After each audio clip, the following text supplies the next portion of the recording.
मुख्यमंत्री सद्बुद्धि कावड़ यात्रा का मकसद है कि मुख्यमंत्री को सद्बुद्धि दे दें भोलेनाथ।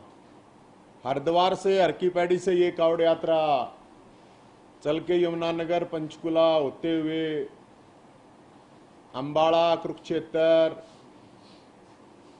करनाल, पानीपत, सोनीपत, गोवाना होते हुए रोहतक जाएगी। भगवान परशुराम मंदिर परावर जहां पे स्थापित होगा। सद्बुद्धि इसलिए कि जिस तरह से कल की भी घटना, हम 5 मुद्दों को लेके ये कावड़ यात्रा कर रहे हैं। 5 मुद्दे हैं। 5 मुद्दों का मतलब, एक तो मुद्दा जैसे कल घटना हुई है, हम बार बार कह रहे हैं कि हरियाणा के अंदर कानून का राज नहीं, कंस का राज है। कंस का या फिर कायरों का राज है। कानून का राज नहीं हो सकता।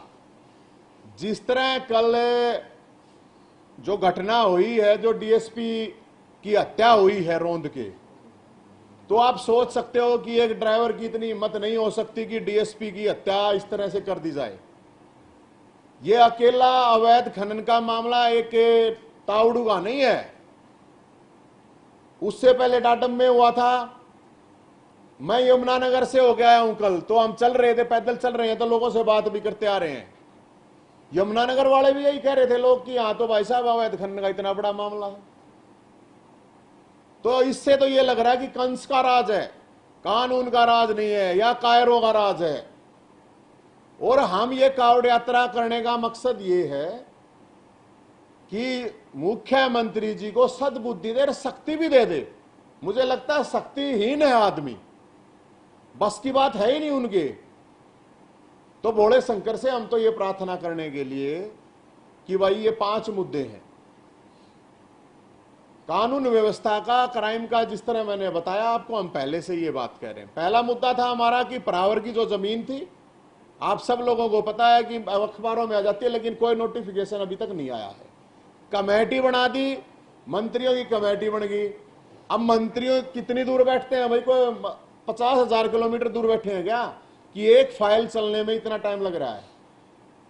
नोटिफिकेशन अभी तक नहीं आया है। हम उसके लिए स्कूल, कॉलेज, हॉस्पिटल वहां बनना था, 100 करोड़ रुपए की मांग करते हैं।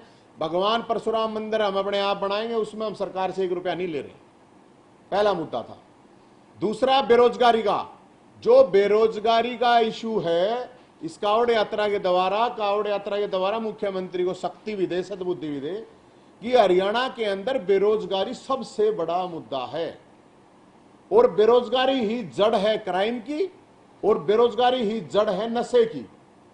तो बेरोजगारी का मैं इसलिए आपको बता रहा हूं कि हम शुरू से ये आवाज उठा रहे हैं, जितनी भर्तियां हैं उनको जल्दी से जल्दी, करीब 5 लाख पद खाली पड़े हैं लेकिन भर्तियां नहीं हो रही हैं। तो या तो 2024 चुनाव से पहले शायद सोच रहे हैं करने की। करीब 13 लाख से ज्यादा, करीब 15 लाख मान के चलिए, सीईटी के नाम से फार्म भरे जा रहे हैं 2 साल से लगातार, लेकिन टेस्ट नहीं लिया जा रहा। अरे जब टेस्ट नहीं लिया जा रहा तो भर्ती कहां करोगे, किसको करोगे? जो भर्तियां हो रही हैं उनको वैसे कैंसिल किया जा रहा है, कोई कोर्ट में अर्जी हुई है।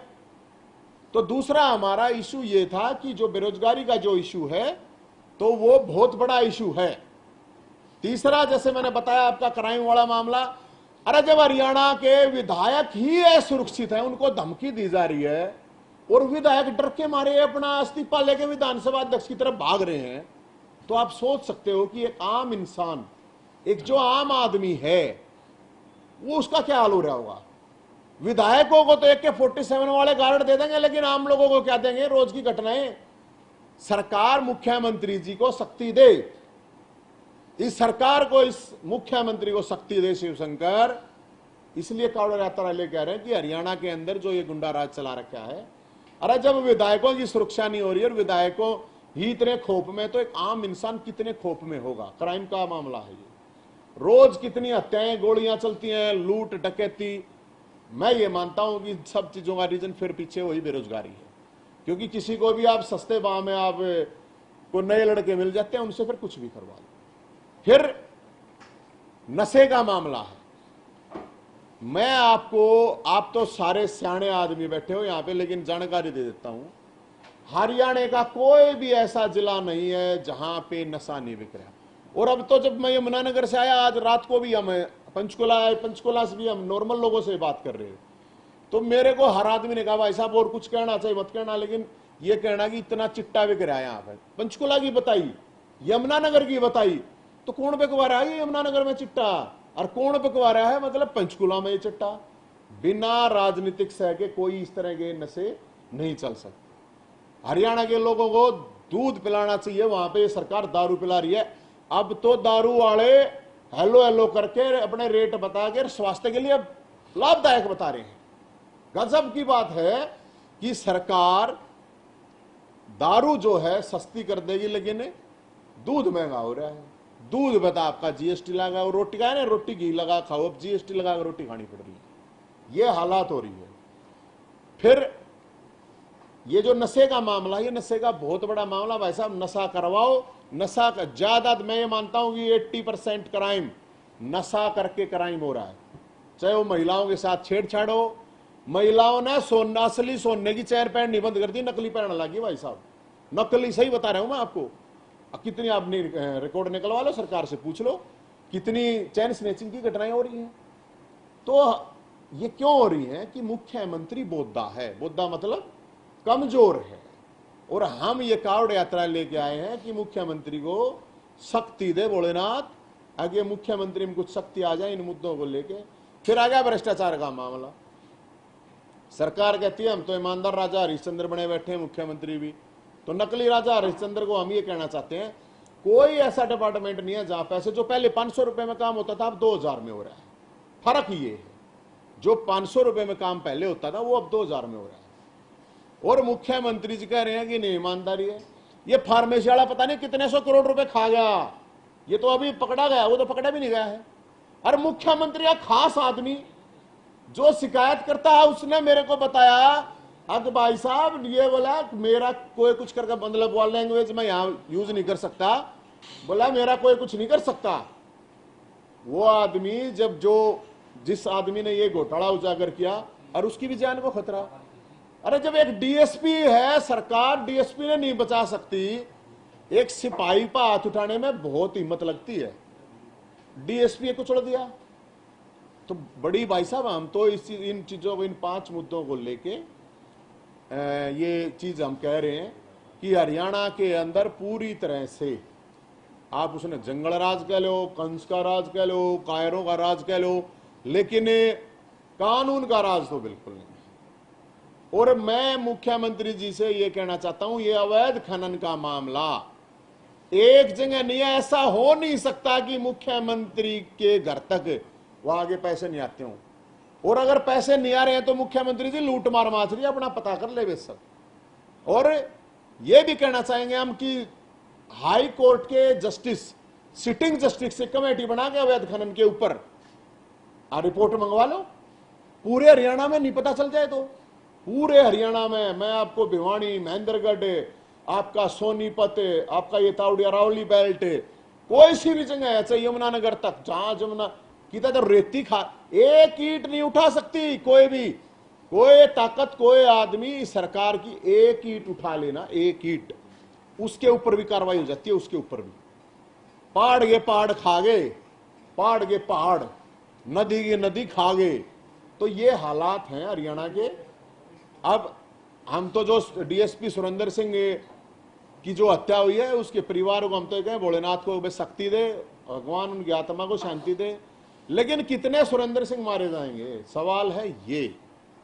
उससे पहले भी अवैध खनन का मामला, ये वो कह रहा है कि मंत्री, इसका खनन का मंत्री है ना मूलीचंद जो है, वो कह रहा है अगर नहीं ये तो चोरी का मामला है। अरे ये बता ना कितना खा रहा है चोरी का मामला, आदमी मार दिए। हरियाणा में चोरी मामले के कोई एक एक पत्थर उठा के लावा है, उड़ा चोरी का मामला है। ट्रक के ट्रक चल रहे हैं, ट्रक को चोरी कहेंगे, एक ट्रक में लाखों रुपए का माड़ो है, उसने चोरी क्या करेंगे। तो डकैत बैठे हैं यहां विधानसभा में, डकैत बैठे हैं मंत्रिमंडल में, मुख्यमंत्री बने रहो बेशक कितना ही अपने आप में राजा हरिश्चंद्र। हम ये मानते हैं हरियाणा में जो ये 5 मुद्दे मैंने आपको बताए, इन 5 मुद्दों को लेकर ये कावड़ यात्रा निकाली जा रही है कि मुख्यमंत्री को सद्बुद्धि भी दे सख्ती भी दे। और गंगा जल लेकर आए हैं मुख्यमंत्री के लिए, उप मुख्यमंत्री के लिए, दोनों के लिए। अगर भाई एक तो न्यू है दारू कम प्या लोगा ना, दारू जिसने पीनी है अपने आप पी लेंगे, दूध प्या दो अगर थारी हिम्मत है तो। और ये मुख्यमंत्री जी के लिए भी, गंगा जल लाए हैं, नालियो, जितने पाप करें कुछ कम हो जाएंगे। कुछ भोलेनाथ गंगा मैया सद्बुद्धि देगी, जनता की सेवा कर लो, और नहीं तो बहुत बुरा हाल होगा। मैं तो यही कहूँ, क्योंकि ये तो जनता ने बना रखे हैं, तो हम तो यही कह रहे हैं। लेकिन एक और मामला बड़ा समझ में नहीं आ रहा मेरे को। अब सरकार के इतने डिसीजन, इतने वाहियात डिसीजन आते हैं, फिर ये सरकार उल्टा ले लेती है। अब तो 5-6 विधायकों को धमकी दी जा रही है।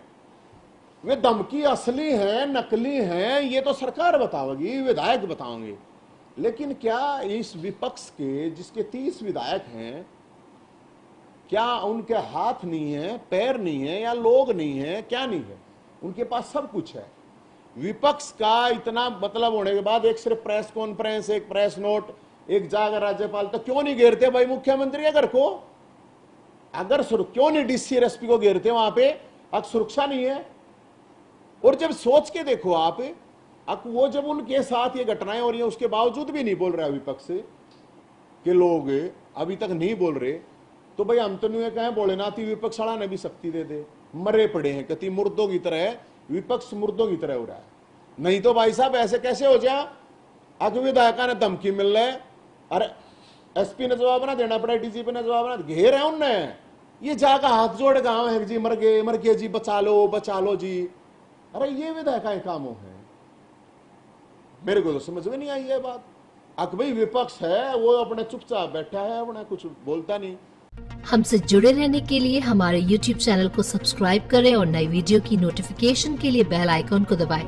अगर आप ये वीडियो Facebook पर देख रहे हैं तो लाइक जरूर करें और ज्यादा से ज्यादा शेयर करें। धन्यवाद।